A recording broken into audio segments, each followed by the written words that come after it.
Hello everyone, civil services chronicle में आप सभी का स्वागत है। हमारी प्रीलिम्स एमसीक्यू सीरीज़ के साइंस एंड टेक्नोलॉजी का आज ये चौथा वीडियो है। फोर्थ वीडियो में आज हम लोग क्वेश्चन नंबर 31 से स्टार्ट करते हुए अपने डिस्कशन को आगे बढ़ाएंगे। क्वेश्चन नंबर 31 देखते हैं। Consider the following statements. The international institute for population sciences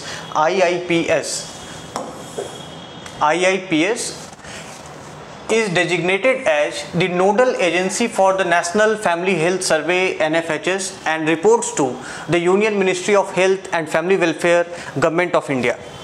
The second statement is it was declared as a deemed to be university under the UGC Act 1956. Which of the statements given above are correct? Option A 1 only, option B 2 only, option C both 1 and 2, option D neither one not two. Hindi में इसी प्रश्न को देखें। निम्नलिखित कथनों पर विचार कीजिए। पहला कथन है, अंतर्राष्ट्रीय जनसंख्या विज्ञान संस्थान IIPS राष्ट्रीय परिवार स्वास्थ्य सर्वेक्षण के लिए नोडल एजेंसी के रूप में नामित है और यह भारत सरकार के केंद्रीय स्वास्थ्य और परिवार कल्याण मंत्रालय को रिपोर्ट करता है। दूसरा कथन पढ़ते हैं, UGC अधिनियम 1956 के तहत इसे एक मानद विश्वविद्यालय घोषित किया गया है। मानद विश्वविद्यालय डीम्ड टू बी यूनिवर्सिटी। उपर्युक्त कथनों में से कौन सा से सही है या है? पहला विकल्प है केवल एक, दूसरा विकल्प केवल दो, तीसरा विकल्प एक और दो दोनों, चौथा विकल्प न तो एक और न ही दो। अब इस तरह के प्रश्न को देखिए कि विज्ञान, साइंस एंड टेक से संबंधित जो क्वेश्चन यूपीएससी और स्टेट पीसीएस में प्रीलिम्स में पूछे जाते हैं वो न केवल थियोरेटिकल क्वेश्चंस होते हैं बल्कि साइंस एंड टेक से जुड़े हुए जो संगठन हैं उनसे भी संबंधित प्रश्न अपेक्षित होते हैं, एक्सपेक्टेड होते हैं। तो उसी बेसिस पे हम लोगों ने इसको लिया है और कई ऐसे इम्पॉर्टेंट रिसर्च सर्वेज हैं साइंस के फील्ड में और साइंस से रिलेटेड एरियाज़ में जहाँ से क्वेश्चन पूछे जा सकते हैं। वैसे ऑर्गेनाइजेशंस जो कि साइंस, रिसर्च और पब्लिक पॉलिसीज को इम्पैक्ट करते हैं। अब देखिए, नेशनल फैमिली हेल्थ सर्वे के बारे में हम लोगों ने पढ़ा होगा, सुना होगा अपनी जीएस की तैयारी में, करंट अफेयर्स में। तो ये प्रश्न उसी से संबंधित है कि international institute for population sciences को नेशनल फैमिली हेल्थ सर्वे के लिए एक नोडल एजेंसी के रूप में नामित किया गया है and reports to the union ministry of health and family welfare, government of India. क्या ये स्टेटमेंट सही है? तो जिन लोगों ने NFHS के बारे में जानकारी ली होगी उनको ये पता होगा कि NFHS जो है उसको तैयार करने में international institute for population sciences IIPS Mumbai एक महत्वपूर्ण भूमिका निभाता है। वो कोऑर्डिनेशन की भूमिका निभाता है, वो फैसिलिटेटर की भूमिका निभाता है। तो ये पार्ट स्टेटमेंट का सही है। दूसरा पार्ट कि it reports to the union ministry of health and family welfare, government of India. अब आप थोड़ा इसमें कंफ्यूज हो सकते हैं कि यह इंस्टीट्यूट का नाम international institute for population sciences है तो ये भारत सरकार के union ministry of health and family welfare को क्यों रिपोर्ट करेगा? पर जब आप इस तरीके के ऑर्गेनाइजेशंस के स्ट्रक्चरिंग, उनके मैंडेट को पढ़ते हैं, थोड़ा सा जाकर उसको देखते हैं, उनकी वेबसाइट्स को आप रेफर कर सकते हैं, तो आपको ये पता चलेगा कि ये भी स्टेटमेंट का पार्ट सही है और IIPS यूनियन हेल्थ मिनिस्ट्री को रिपोर्ट करता है। ओके, नाउ सी, ये international institute for population sciences है जहाँ पर कि डेमोग्राफिक स्टडीज, पॉपुलेशन स्टडीज के संबंध में ट्रेनिंग और रिसर्च कंडक्ट की जाती है। तो वैसे किसी एक इंस्टीट्यूट को क्या यूनिवर्सिटी का दर्जा दिया गया होगा? स्वाभाविक सी बात है, अगर आपको इतना स्पेसिफिक पता नहीं है तो भी आप एक अपनी लॉजिक से अंदाज़ा लगा सकते हैं कि कोई भी संगठन या संस्थान जो कि जनसंख्या अध्ययन करता हो उसे अवश्य ही, जो जनसंख्या अध्ययन के साथ साथ उस क्षेत्र में प्रशिक्षण और अनुसंधान करता हो, तो उसे जरूर ही एक इंस्टीट्यूट ऑफ एक यूनिवर्सिटी के तरह का दर्जा मिला हुआ होगा ताकि उसके द्वारा दी गई जो डिग्रीज हैं उसकी वैलिडिटी हो, उसकी वैधता हो। तो इसीलिए सेकेंड स्टेटमेंट भी करेक्ट है। 1985 में भारत सरकार के ह्यूमन रिसोर्स डेवलपमेंट मिनिस्ट्री ने IIPS को deemed to be university under UGC act 1956 एक मानद विश्वविद्यालय का दर्जा दिया था। ठीक है, अगर हम IIPS के विषय में और बात करें तो 1956 में इसकी स्थापना की गई थी और कहाँ की गई थी? मुंबई में। ये फैक्चुअल क्वेश्चन आपसे स्टेट पीसीएस में एक्सपेक्टेड हो सकते हैं। तो मुंबई में इसकी स्थापना की गई थी। Sir Dorabji Tata trust, United Nations और भारत सरकार के संयुक्त सहयोग से इसकी स्थापना की गई। इसका उद्देश्य ये था कि एशिया पैसिफिक क्षेत्र के जो विकासशील देश हैं, जो डेवलपिंग कंट्रीज हैं, वैसे देशों में पॉपुलेशन स्टडीज को अंडरटेक किया जाए, पॉपुलेशन के क्षेत्र में रिसर्च किया जाए और गवर्नमेंट्स को पॉलिसी सजेस्ट की जाए। तो इस क्वेश्चन में दोनों स्टेटमेंट करेक्ट हो गए, इसलिए करेक्ट आंसर जो होगा वो आपका होगा ऑप्शन सी, 1 और 2 दोनों।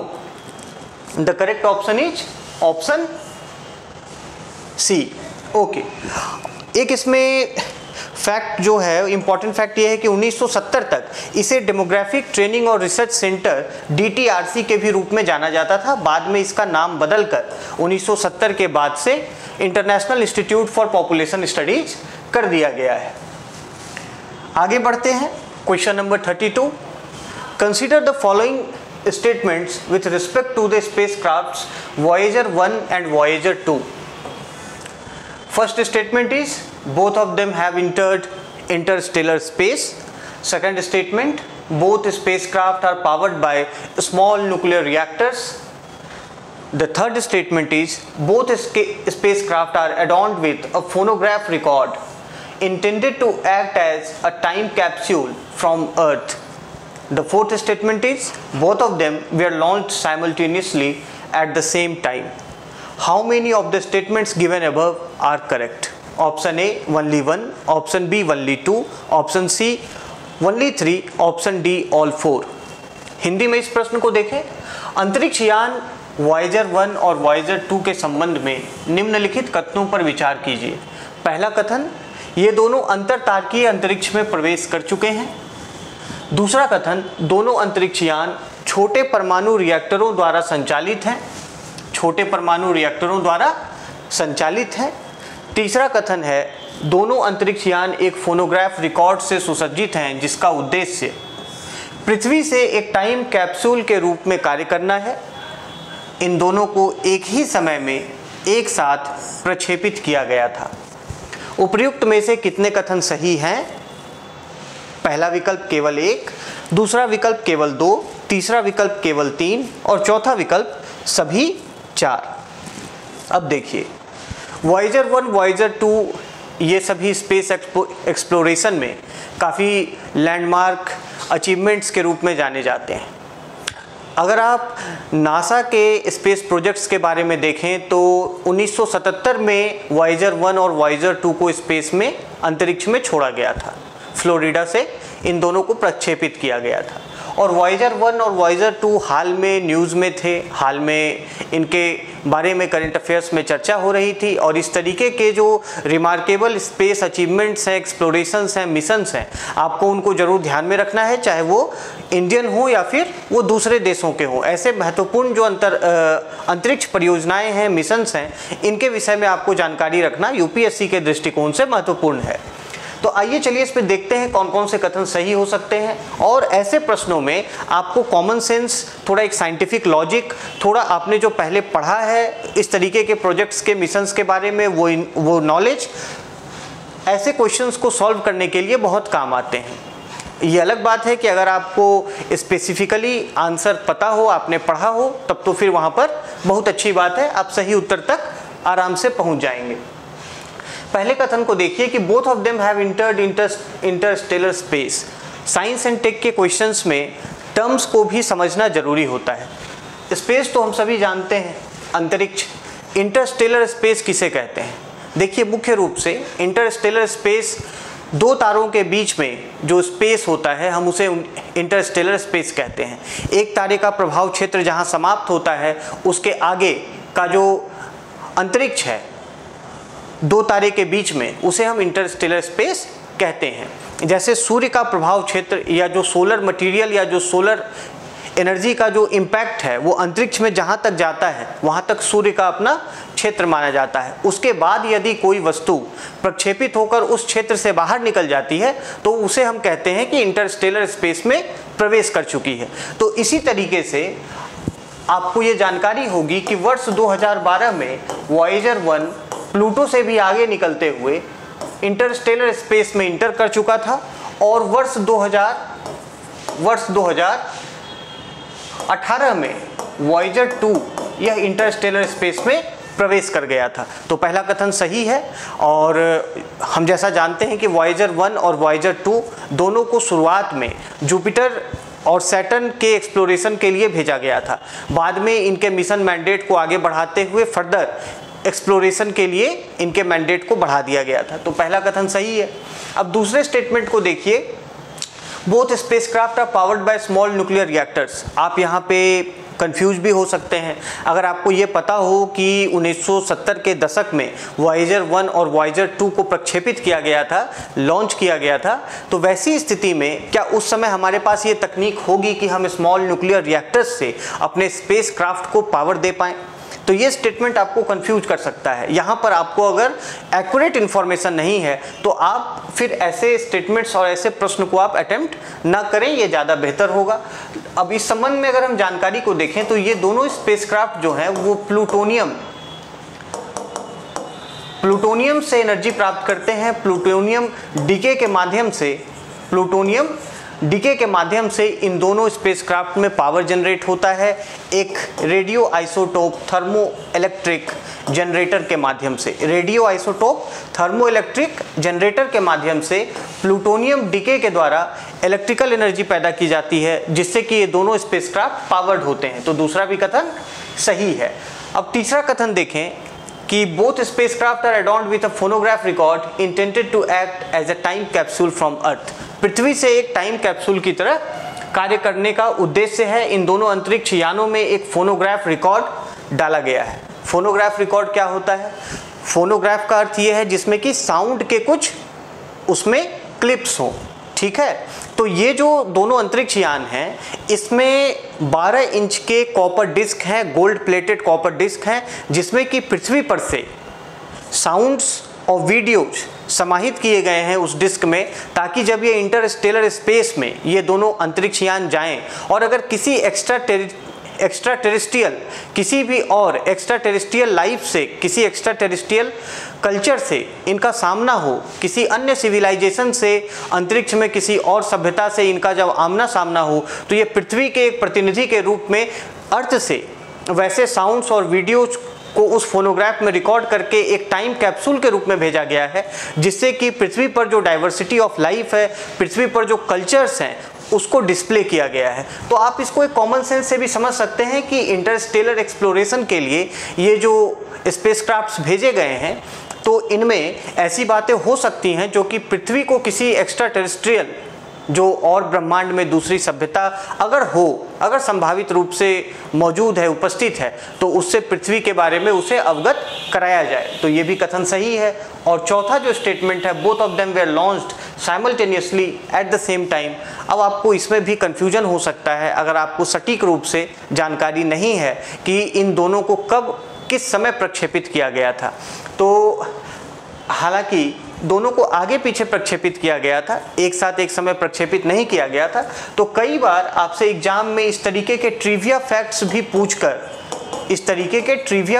पूछकर आपको कंफ्यूज किया जा सकता है। तो पहला, अब आप इसमें देखिए कि चौथा स्टेटमेंट जो है गलत है। दोनों को कुछ दिनों के अंतराल पर प्रक्षेपित किया गया था, ठीक है। तो पहला 3 कथन सही है और इसका करेक्ट आंसर है option C. Okay, now coming to, इसका करेक्ट आंसर क्या हो गया? Option C. 1977 में इसे लॉन्च किया गया था, ठीक है। 2012 में वॉयेजर 1 इंटरस्टेलर स्पेस में चला गया था और वॉयेजर 2 2018 में चला गया था, ठीक है। हम लोगों ने ये बातें देख ली हैं। अब हाँ, ये देखिए कि वॉयेजर 2 को पहले प्रक्षेपित किया गया था। इसमें एक इंटरेस्टिंग बात यह है कि भले ही नाम वॉयेजर 1 और वॉयेजर 2 है, पर पहले प्रक्षेपित वॉयेजर 2 को किया गया था 20 अगस्त 1977 को space launch complex 41 at Cape Canaveral Florida, और 2 सप्ताह के बाद वॉयेजर 1 को लॉन्च किया गया था 5 सितंबर 1977 को। तो पहले वॉयेजर 1 लॉन्च हुआ था, उसके बाद पहले वॉयेजर 2 लॉन्च हुआ था और उसके 2 सप्ताह के बाद 5 सितंबर 1977 को वॉयेजर 1 लॉन्च किया गया था। चलिए अब आगे बढ़ते हैं। Question number 33।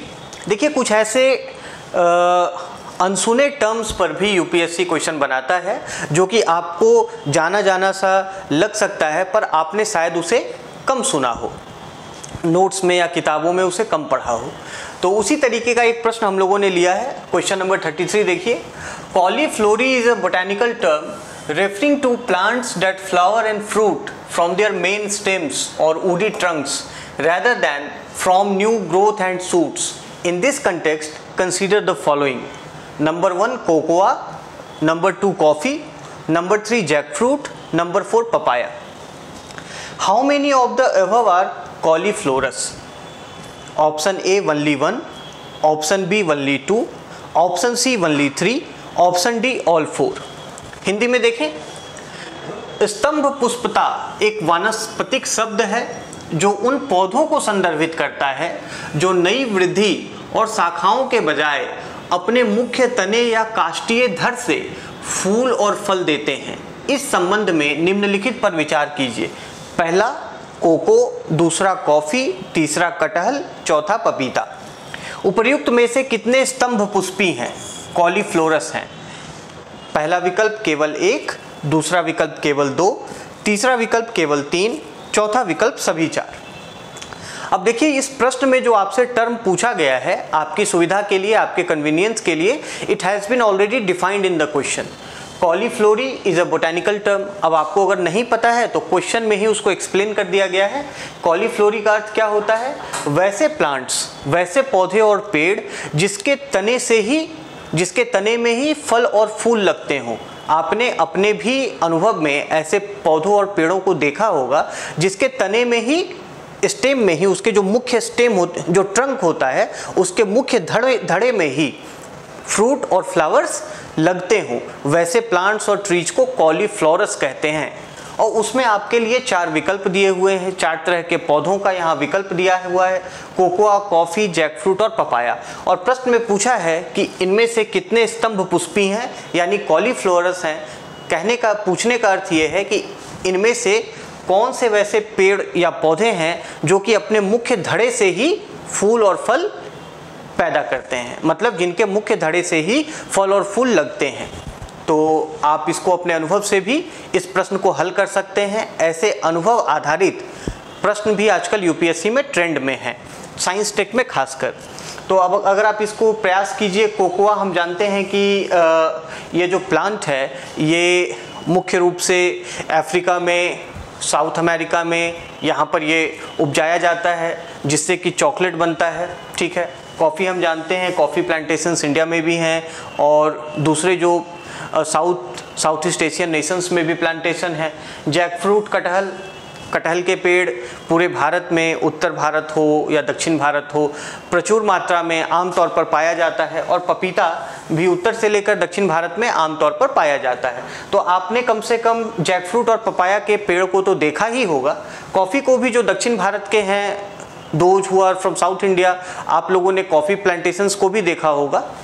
तो आप अपने अनुभव के आधार पर बताएं, अब सोच कर बताएं कि इनमें से कौन से प्लांट जो हैं वो कॉलीफ्लोरस हैं, स्तंभ पुष्पी हैं, जिनके मुख्य धड़े में ही, जिनके जो मेन स्टेम है, जो ट्रंक है पेड़ का या पौधे का, उसमें से ही फल और फूल लगते हैं। पपाया, हम सभी का अनुभव है कि पपीते के पेड़ में उसके मुख्य धड़े में ही, उसके मेन ट्रंक में ही पपीता फलता है, तो पपीता कॉलीफ्लोरस हो गया। जैकफ्रूट, कटहल का पेड़ आम रूप से पाया जाता है। कटहल भी हम देखते हैं कि यह पेड़ के धड़े से ही निकलता है, ये भी सही है। कॉफ़ी प्लांटेशन जिन्होंने देखा होगा तो कॉफ़ी के भी जो कॉफ़ी के बीड्स होते हैं वो भी उसके अपने पौधे के मुख्य धड़े से ही निकलते हैं, तो कॉफ़ी भी एक करेक्ट आंसर है। और कोकोआ भी, यह एक कॉलीफ्लावर्स प्लांट है। तो इसमें आपको जो सही विकल्प है वो है ऑल 4। अब यहाँ पे कंफ्यूज एक तरीके से मत होइएगा कि कॉलीफ्लोरस आपको कॉलीफ्लावर से मिलता जुलता है। कॉलीफ्लावर, अगर ऑप्शन में कॉलीफ्लावर भी रहता, जिसे हम हिंदी में फूल गोभी कहते हैं, तो क्या फूल गोभी कॉलीफ्लोरस है, स्तंभ पुष्पी है? फूल गोभी आपने देखा होगा कि फूल गोभी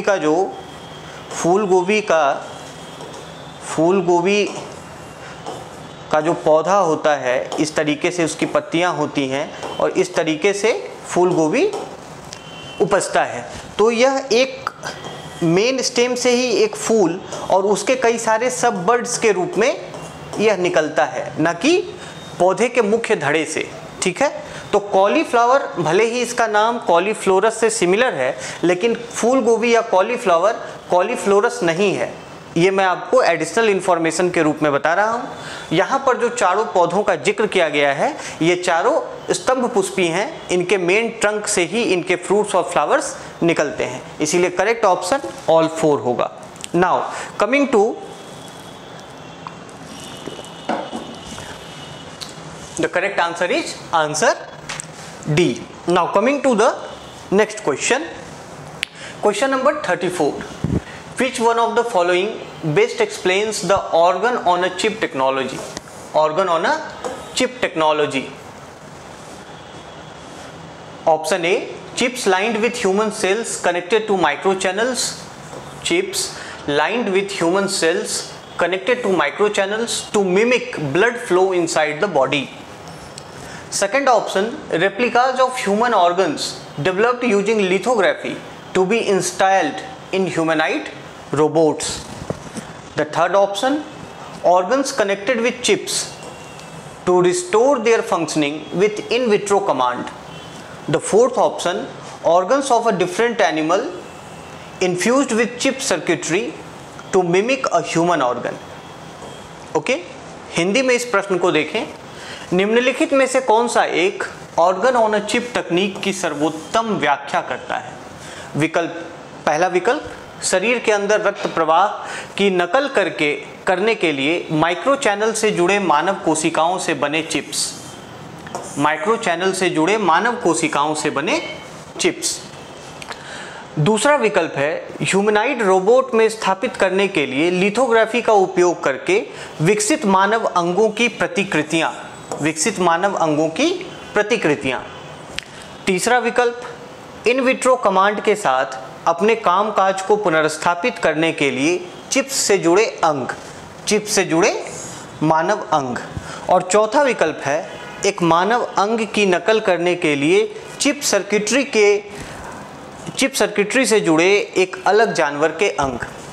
ठीक है, तो अब चूंकि देखिए साइंस एंड टेक में आपसे न केवल कोर साइंस एरियाज के प्रश्न पूछे जाते हैं, बल्कि नए नए जो विकसित हो रहे तकनीक हैं, the developing technologies, the emerging technologies, वहाँ से भी आपसे क्वेश्चंस पूछे जाते हैं।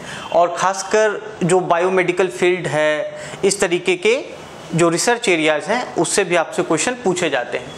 तो क्वेश्चन यहाँ पर आपको organ on a chip technology से है, और जैसा कि नाम से स्पष्ट है, ऑर्गन ऑन अ चिप, इसका संबंध ऑर्गन से है और किसी प्रकार के इलेक्ट्रॉनिक चिप से है। अगर आपने नहीं पढ़ा है तो आप थोड़ा लॉजिक लगाकर इतना तो सोच सकते हैं कि यह ऑर्गन से जुड़ा हुआ है, अंगों से जुड़ा हुआ है, और ये इलेक्ट्रॉनिक चिप से जुड़ा हुआ है। अब अगर आप चारों विकल्प को देखेंगे तो कहीं ना कहीं आपको कंफ्यूज करने का प्रयास इसमें किया गया है। कंफ्यूज इस तरीके से कि हर ऑप्शन में कहीं ना कहीं आपको ऑर्गन का जिक्र है, ह्यूमन बॉडी का, ऑर्गन का और चिप का जिक्र है। तो आपको इसमें ट्रेस आउट करना है, फाइंड आउट करना है कि एक्यूरेट ऑप्शन क्या होगा। आप कॉमन सेंस के जरिए, अगर आपको ये स्पेसिफिकली पता है, बहुत ही अच्छी बात है। It means that you are doing very good in science and tech, and particularly you are updated with the science and tech of the previous year. दूसरी चीज़ कि अगर आपको नहीं पता है तो कैसे सॉल्व करेंगे इसको। अब ये ध्यान दीजिए कि chips lined with human cells connected to micro channels, human cells के साथ मानव शरीर के अंदर रक्त प्रवाह की नकल करने के लिए माइक्रो चैनल से जुड़े मानव कोशिकाओं से बने chips. Okay, chips lined with human cells connected to micro channels to mimic blood flow inside the body. मनुष्य के शरीर के अंदर जो ब्लड फ्लो है उसको मिमिक करता हो। दूसरा, replica of human organs developed using lithography. क्या आपको लगता है कि लिथोग्राफी का उपयोग करके ह्यूमन ऑर्गन्स के रेप्लिकाज डेवलप किए जा सकते हैं? और वैसे रेप्लिकाज, आप देखिए कि स्टेटमेंट किस तरीके का है, वैसे ह्यूमन ऑर्गन्स के replicas which to be installed in humanoid robots. तो उस तरीके के ह्यूमनाइड रोबोट्स क्या अभी उस एडवांस्ड स्टेज में पहुंच चुके हैं कि हम लिथोग्राफी का उपयोग करके ह्यूमन ऑर्गन्स बना लें और फिर वैसे ह्यूमनाइड रोबोट्स में हम इंस्टॉल कर दें? तो ये स्टेटमेंट इम्प्रैक्टिकल लगता है अभी के टेक्नोलॉजिकल एडवांसमेंट को ध्यान में रखते हुए। अब देखिए, तीसरा जो ऑप्शन है, organ connected with chips to restore their functioning with in vitro command. Statement का अर्थ ये हुआ कि वैसे चिप्स जिसमें कि उनके अंदर ही कमांड मॉड्यूल दिया गया हो, जो अपने अंदर से ही कमांड लेते हों, और वैसे ऑर्गन्स जो उस तरीके के चिप्स से जुड़े हुए हैं, ऐसे ऑर्गन्स कनेक्टेड विथ चिप्स, इसका उद्देश्य क्या होगा कि वैसे अंगों के फंक्शनिंग को रिस्टोर करना। देखिए, इस तरीके के जो रिसर्च हैं और डेवलपमेंट हैं, they are being undertaken in India and across the world. Okay, पर अभी हम उस स्टेज में नहीं पहुंचे हैं जहां पर कि हम चिप्स के साथ कनेक्ट करके चिप्स में भी इन विट्रो कमांड दे दें और उसके साथ हम ऑर्गन्स के फंक्शनिंग को रिस्टोर कर दें। तो ये भी थोड़ा सा इम्प्रैक्टिकल सा स्टेटमेंट है, हम इसे भी एलिमिनेट कर सकते हैं। Now coming to the option D, organs of a different animal infused with chip circuitry to mimic a human organ.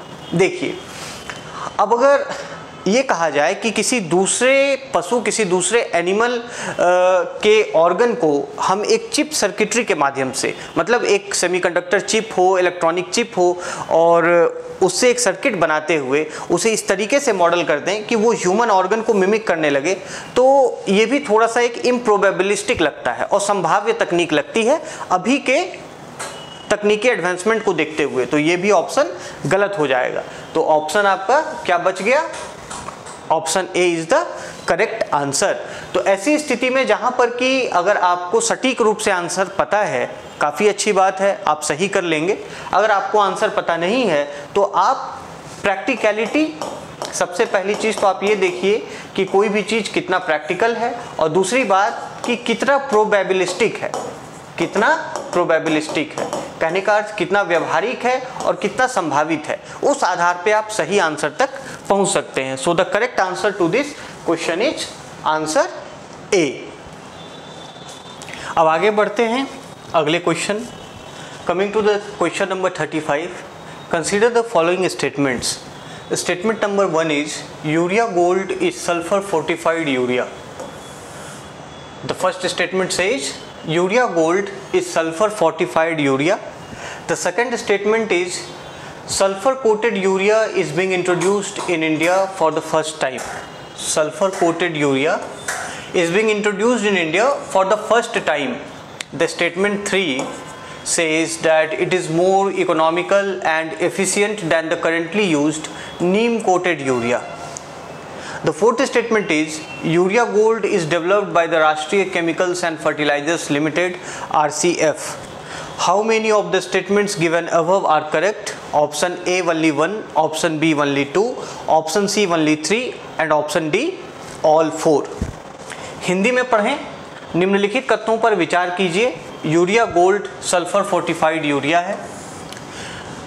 Second statement, sulphur लेपित यूरिया या सल्फर फोर्टिफाइड यूरिया पहली बार भारत में प्रस्तुत किया जा रहा है। तीसरा कथन है, यह वर्तमान में उपयोग होने वाले नीम लेपित यूरिया से अधिक किफ़ायती और प्रभावशाली है। अधिक किफ़ायती और प्रभावशाली है। चौथा कथन कहता है, यूरिया गोल्ड को राष्ट्रीय केमिकल्स एंड फर्टिलाइजर्स लिमिटेड द्वारा विकसित किया गया है।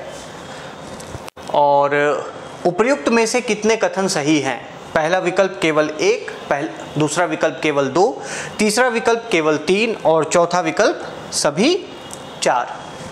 देखिए, साइंस एंड टेक में आपसे कई बार इंटरसेक्टिंग एरिया से क्वेश्चन पूछे जाते हैं। जैसे ये क्वेश्चन आपको कहीं ना कहीं कृषि से भी, एग्रीकल्चर से भी जुड़ा हुआ है, जहाँ पर यूरिया की बात की जा रही है। हम जानते हैं कि यूरिया का एक इम्पॉर्टेंट फर्टिलाइज़र के रूप में, एक खाद के रूप में इस्तेमाल किया जाता है खेती में।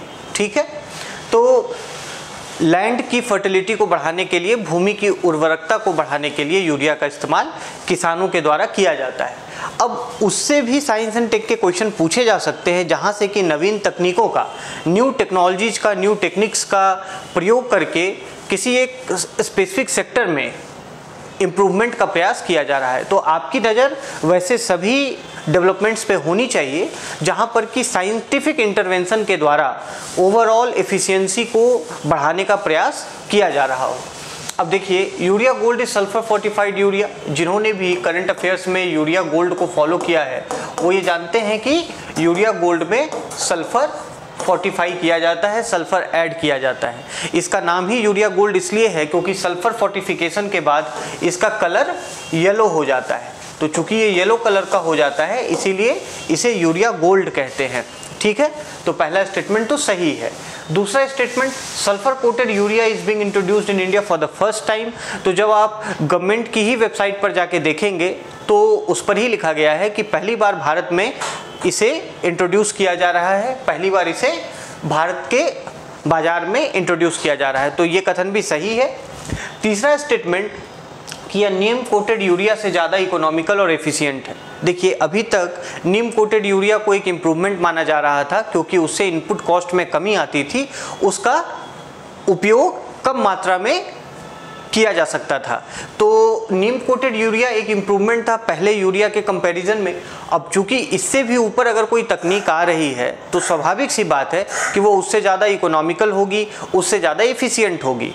ये तो कॉमन सेंस की बात है। तो अगर कोई नई तकनीक आ रही है किसी भी क्षेत्र में तो वो अपने प्रीसीडिंग टेक्निक से, अपनी पूर्ववर्ती तकनीक से जरूर ही बेहतर होगी। तो बेहतर किन मामलों में होगी? अगर हम कृषि की बात कर रहे हैं तो ऑब्वियसली इनपुट कॉस्ट में कमी लाएगा। इनपुट कॉस्ट में कमी लाएगा तो मतलब वो इकोनॉमिकल होगा। ठीक है, और अगर कोई टेक्नोलॉजी एफिशिएंट ना हो तो उसे अपनाने की बात क्यों की जाएगी? तो कॉमन सेंस की बात है कि यह एफिशिएंसी को भी इम्प्रूव करेगा नीम कोटेड यूरिया के कंपैरिजन में। तो यानी कि ये भी स्टेटमेंट करेक्ट है। अब चौथा जो स्टेटमेंट है यह एक टिपिकली फैक्चुअल स्टेटमेंट है कि यूरिया गोल्ड का विकास किसके द्वारा किया गया है। तो देखिए कि अगर भारत में पहली बार इंट्रोड्यूस किया गया और कृषि क्षेत्र का सवाल है, वैसे में हम जानते हैं कि प्राइवेट सेक्टर का इंटरेस्ट कम होता है एग्रीकल्चर के फील्ड में, तो स्वाभाविक सी बात है कि यह गवर्नमेंट के किसी इंस्टीट्यूशन या ऑर्गेनाइजेशन के द्वारा डेवलप किया गया होगा, हम इतना जरूर सोच सकते हैं और उस आधार पर इस कथन को भी हम सही कह सकते हैं। तो इसमें चारों जो स्टेटमेंट्स हैं वो सही हैं और इसका सही उत्तर होगा सभी चार।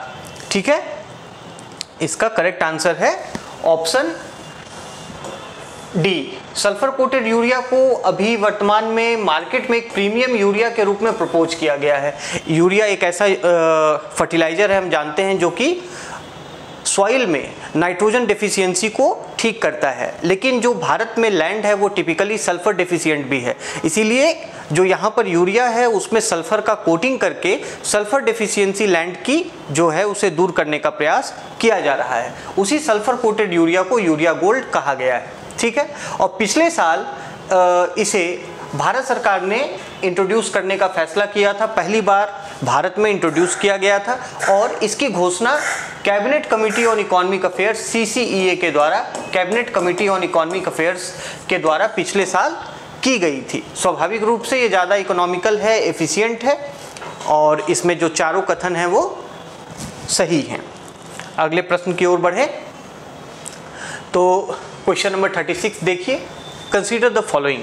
थोड़ा ये एक अलग नेचर का क्वेश्चन है जहाँ पर कि अलग अलग सेक्टर से जोड़ के आपसे किसी क्वेश्चन को फ्रेम किया गया है। तो देखते हैं कि आप इसे कितना स्मार्टली हैंडल कर पाते हैं।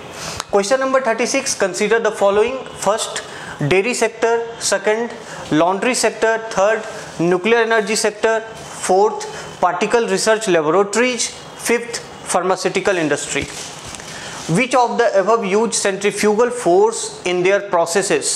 Option A 1, 3 and 4 only. Option B 2 and 5 only.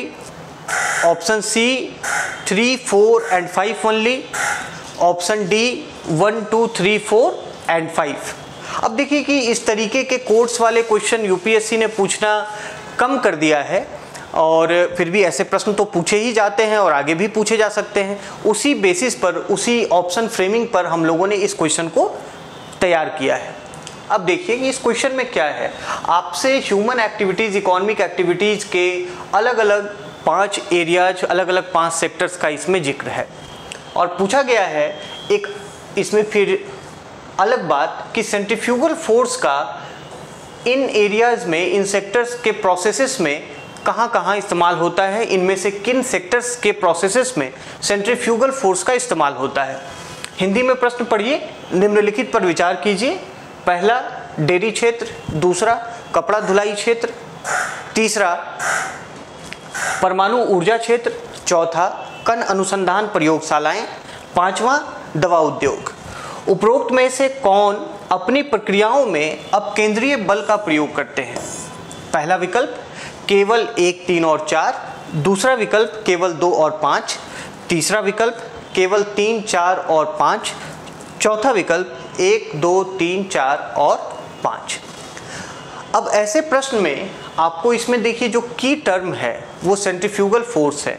Centrifugal force आपको पता होना चाहिए क्लैरिटी के साथ, तभी आप इस क्वेश्चन को सॉल्व कर पाएंगे।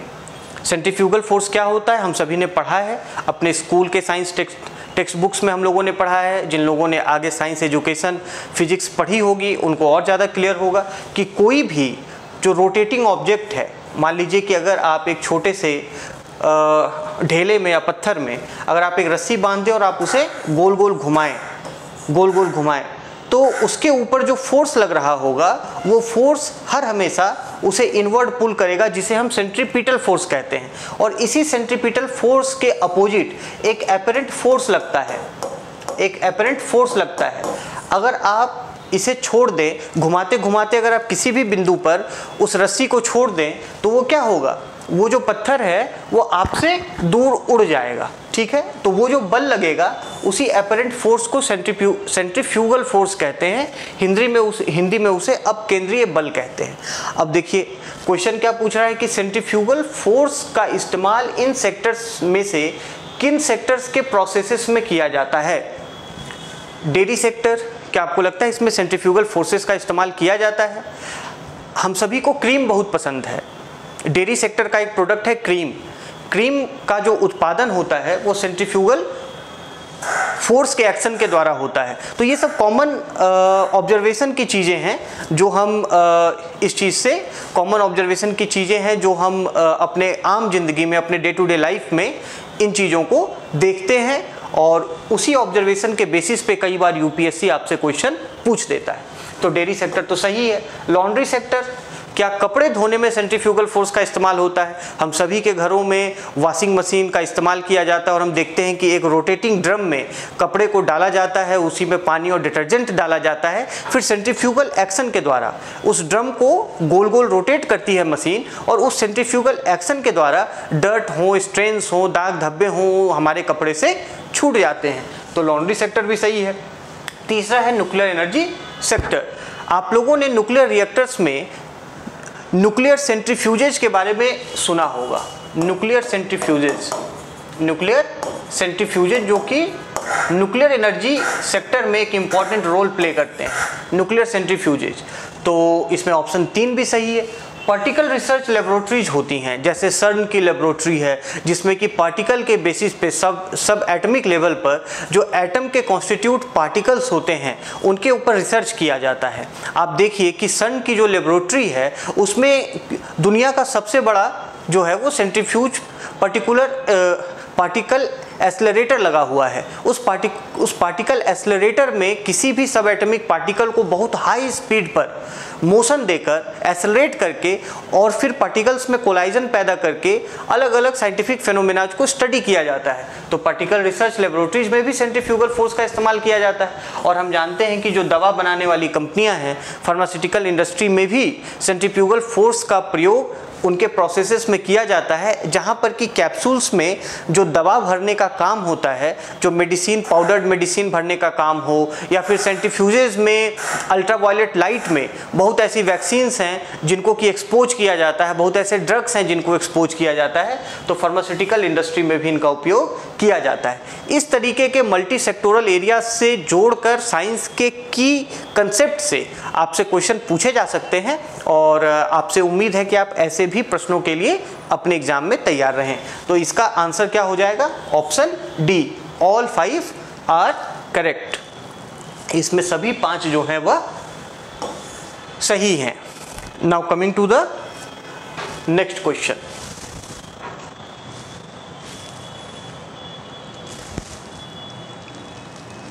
Question number 37.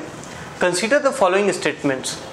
Estivation or the state of animal dormancy taking place in the summer is observed in both the invertebrates and the vertebrates. Okay. Statement 2, both terrestrial and aquatic animals undergo estivation.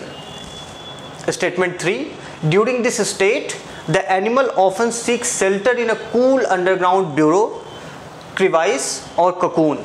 How many of the statements given above are correct? Option A only 1, option B only 2, option C all 3, option D none. Hindi में देखें तो निम्नलिखित कथनों पर विचार कीजिए। Aestivation या गर्मियों में होने वाली जीवों की निष्क्रियता की स्थिति अकशेरुकी और कशेरु दोनों में देखी जाती है, वर्टिब्रेट्स और इनवर्टिब्रेट्स। स्थलीय और जलीय दोनों प्रकार के जीव ग्रीष्म निष्क्रियता से गुजरते हैं, एस्टिवेशन से गुजरते हैं। तीसरा कथन, इस अवस्था के दौरान जीव अक्सर ठंडे भूमिगत बिल, दरार या कोकून में आश्रय ढूंढता है। उपर्युक्त में से कितने कथन सही है? पहला विकल्प ऑप्शन 1 केवल 1, ऑप्शन बी केवल 2, ऑप्शन सी सभी 3, ऑप्शन डी कोई भी नहीं। अब देखिए कि आमतौर पर हम लोगों ने हाइबरनेशन के बारे में पढ़ा है, सुना है। आमतौर पर हाइबरनेशन से क्वेश्चंस आपसे पीसीएस में और भी दूसरे एग्जामिनेशंस में पूछे जाते हैं। यहाँ पे एस्टिवेशन के संबंध में प्रश्न है। न्यूज़पेपर में कुछ इंपॉर्टेंट आर्टिकल्स इससे रिलेटेड आए थे। तो अब चूंकि क्लाइमेट चेंज फिनोमिना काफ़ी तेज़ी से हमारे यहाँ टेम्परेचर्स को समर में प्रभावित कर रहा है। गर्मियों में आप देखेंगे कि जो औसत तापमान है वह आमतौर पर काफ़ी अत्यधिक रहता है।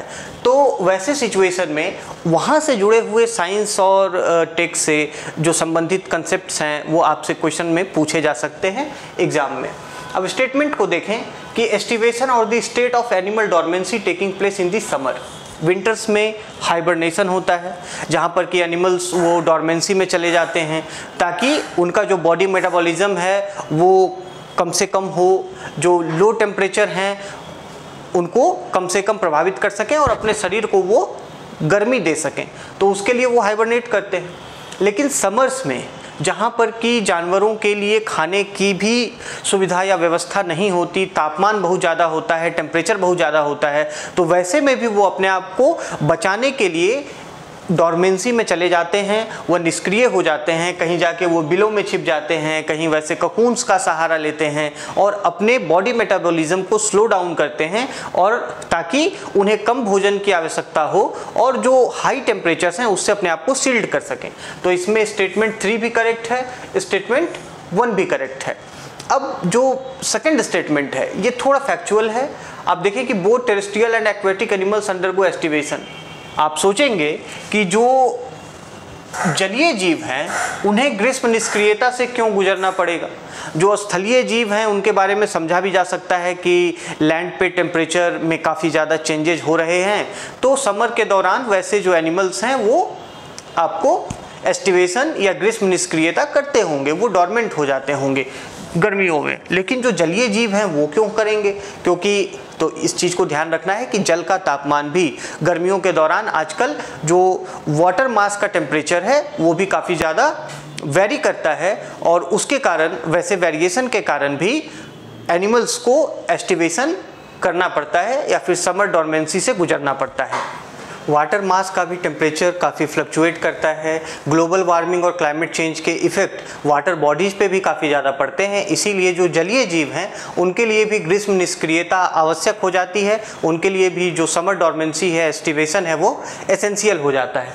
इसीलिए आपको इसमें सेकंड स्टेटमेंट भी सही है और इस तरीके से इस क्वेश्चन में तीनों स्टेटमेंट करेक्ट है और इसका जो करेक्ट आंसर होगा वो होगा ऑप्शन सी। ओके, चलिए, इसमें all the statements are correct. Okay, so the correct answer will be option C. Fine.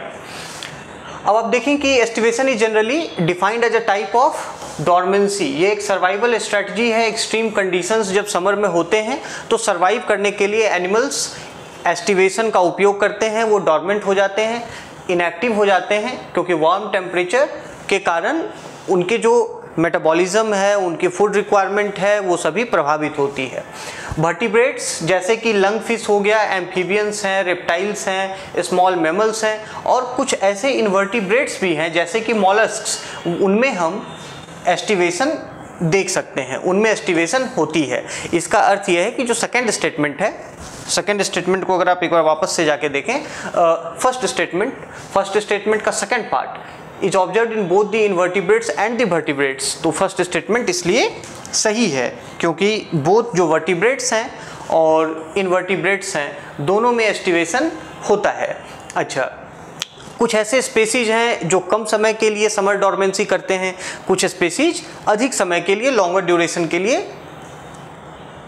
Aestivation करते हैं। अब देखें कि इनके एनिमल्स में कई इंपॉर्टेंट फिजियोलॉजिकल और बायोलॉजिकल चेंज और बायोकेमिकल चेंजेज होती हैं, क्योंकि फूड अवेलेबिलिटी कम होती है हाई टेम्परेचर्स के कारण। तो उसको ध्यान में रखते हुए वो अपने शरीर को इस तरीके से अडेप्ट करते हैं, उनके अंदर मेटाबॉलिक चेंजेज आती हैं, फिजियोलॉजिकल चेंजेज आती हैं, ताकि उनका जो एनर्जी रिक्वायरमेंट है वह अडेप्ट कर जाए। तो इसीलिए the option C is correct, और इसमें तीनों स्टेटमेंट्स जो हैं वह सही हैं। Okay, now coming to question number 38। Consider the following statements. The wireless communication technology Li-Fi uses visible light, particularly LED bulbs, to transmit data. The second statement is Li-Fi has the disadvantage of causing electromagnetic interference. Which of the statements given above are correct? Option A 1 only, option B 2 only, option C both 1 and 2, option D neither 1 nor 2. निम्नलिखित कथनों पर विचार कीजिए। पहला कथन है wireless संचार तकनीक लाईफाई डेटा संचारित करने के लिए दृश्यमान प्रकाश, विशेष रूप से एलईडी बल्ब का उपयोग करती है। दूसरा कथन है लाईफाई का नुकसान यह है कि यह विद्युत चुंबकीय व्यतिकरण यानी इंटरफेरेंस पैदा करता है। उपर्युक्त कथनों में से कौन सा से सही है अथवा हैं? पहला विकल्प केवल 1, दूसरा विकल्प केवल 2, तीसरा विकल्प 1 और 2 दोनों, और चौथा विकल्प ना तो 1 और ना ही 2। तो कम्युनिकेशन टेक्नोलॉजी से भी रिलेटेड क्वेश्चंस आपसे पूछे जा सकते हैं अगर उनके संबंध में हाल फिलहाल कोई ऐसा रिसर्च, कोई ऐसा एडवांसमेंट सामने आया है। लाईफाई काफ़ी चर्चा में रहा है। लाईफाई एक तरीके से वायरलेस कम्युनिकेशन टेक्नोलॉजी है, हम जानते हैं। वाईफाई जिस तरीके से रेडियो वेव्स का इस्तेमाल करके कम्युनिकेशन और डेटा ट्रांसफ़र को इनेबल करता है, उसी तरीके से लाईफाई जिसका फुल फॉर्म होता है लाइट फिडेलिटी, लाईफाई का फुल फॉर्म क्या होता है?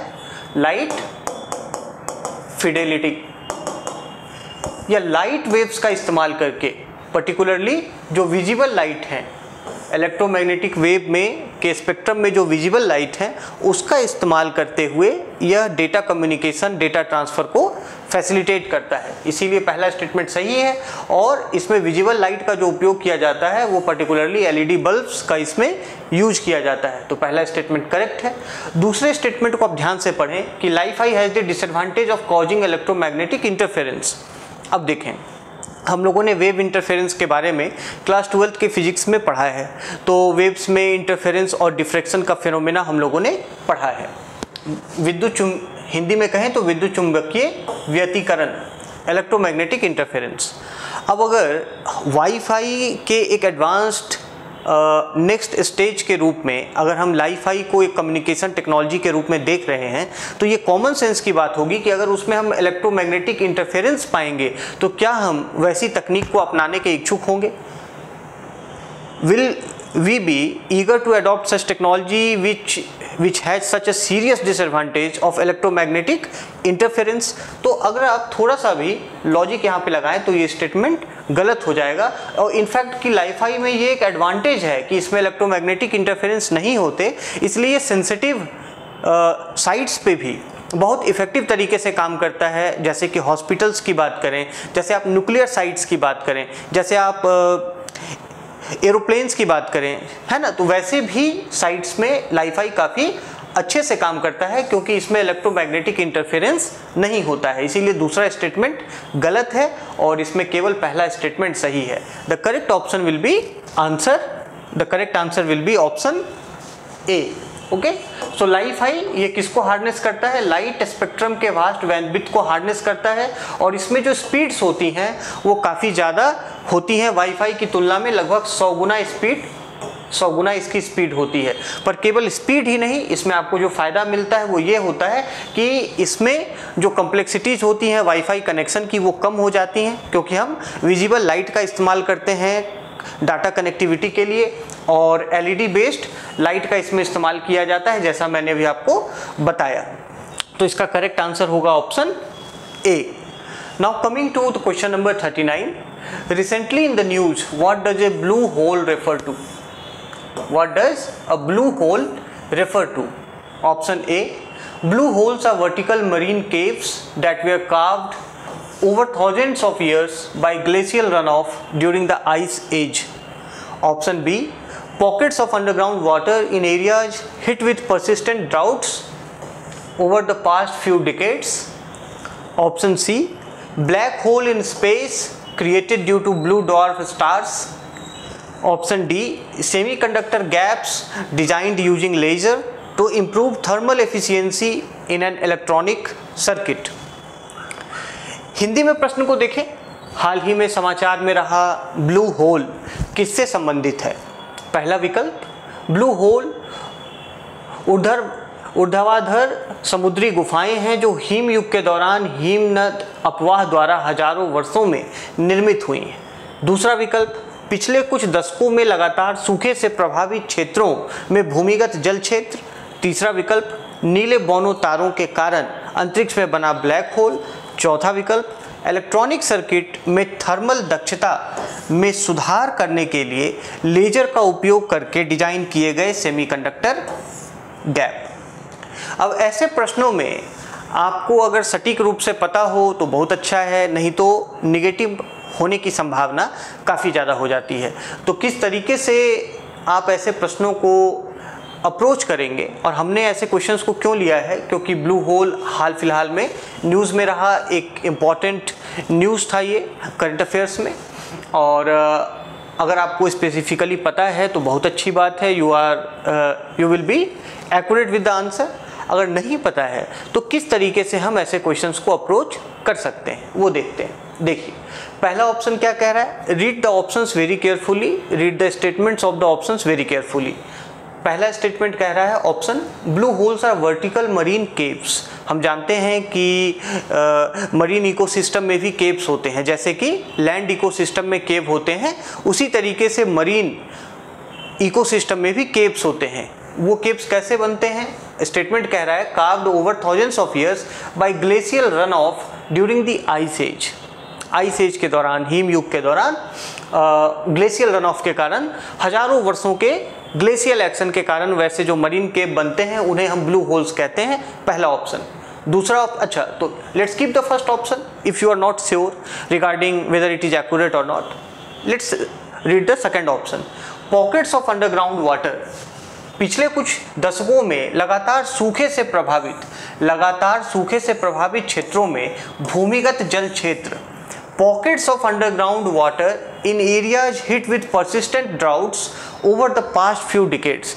अब आप ये सोचेंगे कि पिछले कुछ दशकों से जहाँ पर लगातार सूखा रहा है वहाँ पर स्वाभाविक सी बात है कि जो अंडरग्राउंड वाटर लेवल है वो काफ़ी कम हो जाएगा, जो वाटर वॉल्यूम है वो काफ़ी कम हो जाएगा। और ऑप्शन कह रहा है कि पॉकेट्स ऑफ अंडरग्राउंड वाटर, यानी जहाँ पर कि अंडरग्राउंड वाटर के पॉकेट्स डेवलप, मतलब छोटे छोटे वैसे पॉकेट्स हों, वो ब्लू होल्स हैं। अब चूँकि वाटर को हम ब्लू कलर से एसोसिएट करते हैं, पानी को हम मतलब उस सेंस में, एक सिंबॉलिक सेंस में हम ब्लू होल कह सकते हैं, तो इस ऑप्शन को हम आउटराइटली अभी रिजेक्ट नहीं करते हैं। Okay, now black hole in space created due to blue dwarf stars. अब देखिए कि ऑप्शन में भी वो आपसे एक्सपेक्ट कर रहा है कि आप किसी तीसरी चीज़ की भी जानकारी रखें। ओके, हम जानते हैं कि ब्लैक होल्स कैसे क्रिएट होते हैं, जब स्टार्स की लाइफ टाइम का एंड स्टेज होता है, जब वो अपने ही वेट में कलेप्स कर जाते हैं, जब उनकी डेंसिटी इतनी अधिक हो जाती है कि वो बहुत ही छोटे वॉल्यूम में पैक हो जाता है, पूरा जो स्टेलर मास है वो बहुत ही छोटे वॉल्यूम में पैक हो जाता है, तो वहाँ पर इतनी इंटेंस ग्रेविटी होती है, स्पेस टाइम इस तरीके से कर्व हो जाता है कि वहाँ से लाइट का भी इवेड कर पाना, बच के निकल पाना असंभव होता है। वैसे ही क्षेत्र को हम ब्लैक होल कहते हैं। अब ये कह रहा है कि अंतरिक्ष में वैसे ब्लैक होल्स जो कि ब्लू डॉर्फ स्टार्स के द्वारा निर्मित हुए हों, तो आप ये जान लीजिए कि ब्लू डॉर्फ स्टार्स जो हैं वो अभी तक थियोरेटिकल हैं, ये अभी तक थियोरेटिकल हैं और ऐसा कहा जाता है कि रेड ड्वार्फ स्टार्स जब अपने हाइड्रोजन को कंप्लीटली एग्जॉस्ट कर देंगे तो वो ब्लू ड्वार्फ स्टार्स के रूप में डेवलप हो जाएंगे। तो ये एक थियोरेटिकल कंसेप्ट है और इसीलिए ये जो स्टेटमेंट है वो गलत है। चौथा स्टेटमेंट देखिए, semiconductor gaps designed using laser to improve thermal efficiency in an electronic circuit. तो किसी इलेक्ट्रॉनिक सर्किट में थर्मल एफिशिएंसी को इम्प्रूव करने के लिए लेजर के द्वारा डिजाइन किए गए सेमीकंडक्टर गैप्स। अब टेक्निकली तो ये भी सुनने में इसमें भी कोई समस्या नहीं लगती है, इसमें भी कोई एरर नहीं लगता है, परंतु ऐसे क्वेश्चंस ज़्यादा बेहतर है कि स्पेसिफिक नॉलेज के साथ सॉल्व किए जाएं तो उचित होगा। तो एक स्टेटमेंट इसमें हम ऑप्शन सी एलिमिनेट कर सकते हैं। अब हम इसमें प्रोबेबिलिटी के बेसिस पर देखते हैं कि कौन ज़्यादा सेंस मेक कर रहा है। आप देखिए कि semiconductor gaps designed using laser to improve thermal efficiency in an electronic circuit थोड़ा सा जनरलिस्टिक स्टेटमेंट है और साइंस और टेक में जो जनरलिस्टिक स्टेटमेंट है वो कई बार सही नहीं होते हैं, तो हम इसको भी एलिमिनेट करते हैं। और फिर हम ए और बी में से अगर देखें तो pockets of underground water in areas hit with persistent droughts over the past few decades. तो आपको लगता है कि वैसे सभी जो सूखे के क्षेत्र हैं जो कुछ दशकों से जहां पर कि ड्राउट्स की फिनोमेना ऑब्जर्व की गई है वहां हर जगह अंडरग्राउंड वाटर पॉकेट्स पाए जाएंगे?